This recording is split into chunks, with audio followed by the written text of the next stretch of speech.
This might not be a church or a chapel you're settling down to pray in now. Not perhaps a beautiful mountainside or beach, or one of those places where it's easy to imagine that God is present. But nevertheless, God is here. God is present here. Present in all these people, present in you.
No one has ever seen God, John points out here.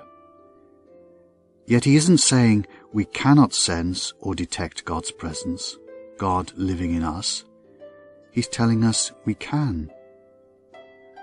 What sense do you have of God being present in you? What things would you recognize as signs of God living in you?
And when you look at other people, at people you know or the people around you now, what things would you recognize as signs of God living in them?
No one has ever seen God.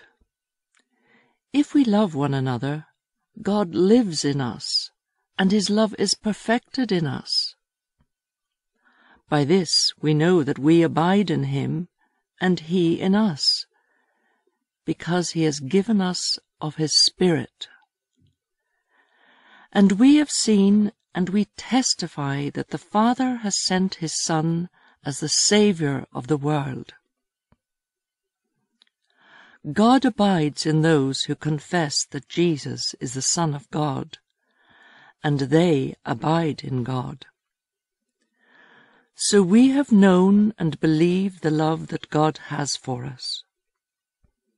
God is love, and those who abide in love abide in God, and God abides in them.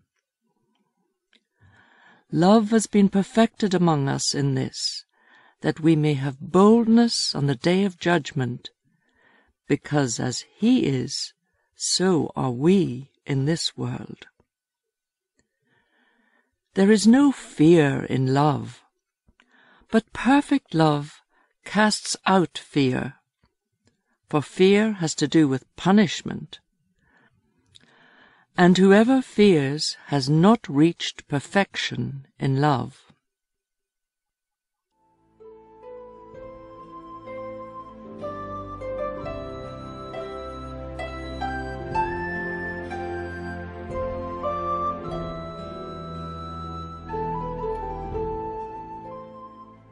There is no fear in love, but perfect love casts out fear. None of us is completely free of fear. What fears are there in my life that I want to overcome? Can I ask God, the God of perfect love, to help me overcome those fears?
Glory be to the Father, and to the Son, and to to the Holy Holy Spirit, as as it was in the beginning, is now, now, and and ever ever shall shall be, be, world without without end. end. Amen.